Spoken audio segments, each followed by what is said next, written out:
तो आइए आज की इस वीडियो में हम लोग समझते हैं कि उत्तल दर्पण क्या होता है, यानी कन्वेक्स मिरर जो है वो क्या होता है। ठीक है, तो पिछले वीडियो में हम लोग समझे थे कि अवतल दर्पण क्या होता है। तो यहाँ पे उत्तल दर्पण है, तो यहाँ पे देखिए क्या होता है आखिर उत्तल दर्पण।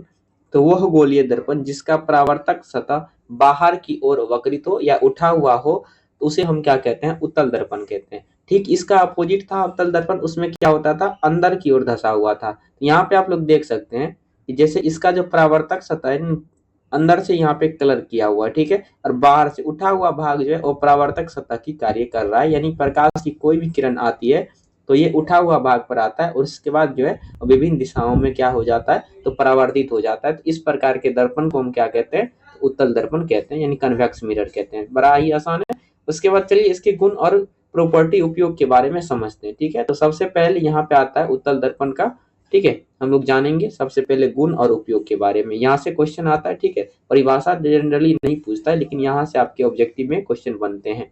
तो सबसे पहला यहाँ पे आप लोग को समझना पड़ेगा कि उत्तल दर्पण को क्या कहते हैं, तो अपसारी मिरर कहते हैं, यानी डाइवर्जेंट मिरर कहते हैं। ठीक है, अपसारी दर्पण कहते हैं, क्योंकि यह किरणों को क्या करता है, फैला देता है। अगर कोई भी समांतर किरण पुंज यहाँ पे आप लोग देख रहे होंगे, यहाँ से आ रहा होता है, तो ये विभिन्न दिशाओं में फैला देता है। ठीक है, तो इसीलिए इसको क्या कहा जाता है, अपसारी दर्पण कहा जाता है, यानी डाइवर्जेंट मिरर कहा जाता है। तो यहाँ से आपको क्वेश्चन पूछेगा आपके एग्जाम में कि उत्तल दर्पण को कौन सा दर्पण कहा जाता है, तो आपके ऑप्शन में रहेगा अपसारी दर्पण, अभिसारी दर्पण, या फिर दोनों, इनमें से कोई भी नहीं। तो आपको टिक आउट करना है कौन सा दर्पण, अपसारी दर्पण। ठीक है, तो ऐसे आपके एग्जाम में क्वेश्चन आते हैं।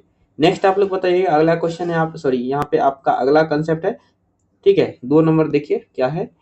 तो प्रतिबिंब हमेशा सीधा और काल्पनिक तथा वस्तु से छोटा बनता है। तो ये आपका हो गया दूसरा प्रॉपर्टी इसका, कि जो उत्तल दर्पण होता है इसमें प्रतिबिंब हमेशा जो है वो सीधा बनता है। ठीक है, जैसे अगर मान लो आपके पास यहाँ पे पी है ना, ये पी हमेशा ऐसे ही बनेगा, मतलब सीधा ही बनेगा। ठीक है, उसके बाद यहाँ पे देखिएगा कि काल्पनिक बनता है, ठीक है, इमेजिनरी बनता है, यानी कि वास्तव में नहीं बनता है, हम सिर्फ कल्पना कर सकते हैं, देख सकते हैं।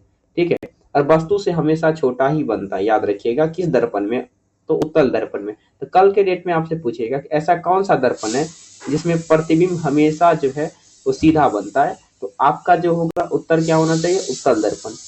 तथा दूसरा क्वेश्चन आपसे पूछेगा कि कौन सा ऐसा दर्पण है जिसमें प्रतिबिंब हमेशा काल्पनिक बनता है, तो आपका भी उत्तर होना चाहिए यहाँ पे भी उत्तल दर्पण। मतलब पूछेगा कि आप कौन सा ऐसा दर्पण है जिसमें हमेशा वस्तु से छोटा प्रतिबिंब बनता है, इसका भी जवाब होगा उत्तल दर्पण। तो यहाँ से 3 प्रकार के क्वेश्चन पूछे जा सकते हैं। ठीक है, चलिए, तो यहाँ पे आपको याद रखना वस्तु से छोटा बनता है, यानी कोई भी वस्तु अगर मान लो यहाँ पे ये आई नामक वस्तु अगर 10 सेंटीमीटर का है, तो इसका जो प्रतिबिंब बनेगा हमेशा 10 से कम बनेगा। ठीक है, 10 से कम या 9 बने या 9.5 बने, कुछ भी बने, लेकिन 9 से छोटा बनेगा। ठीक है, चलिए नेक्स्ट अगला बताइएगा, यहाँ से आपका है उत्तल दर्पण का उपयोग। आखिर उपयोग कहाँ कहाँ पे किया जाता है, ये भी इंपॉर्टेंट रहता है, यहाँ से भी क्वेश्चन कई बार पूछे जाते हैं। ठीक है, तो यहाँ पे आप लोग बताइएगा जनरली, देखिए साइड मिरर के वाहनों के रूप में है ना, जितने भी जो होते हैं, बस होते हैं, ट्रक होते हैं, उसके बाद मोटरसाइकिल होते हैं, उसमें जो लगे होते हैं, जिसकी मदद से हम पीछे के दृश्य को देखते हैं। यानी अपने जो गाड़ी आगे बाइक चला रहे हैं तो पीछे की दृष्टि देखने के लिए हम उपयोग करते हैं, तो वो साइड मिरर होता है, तो उसमें जो है उत्तल दर्पण का उपयोग होता है।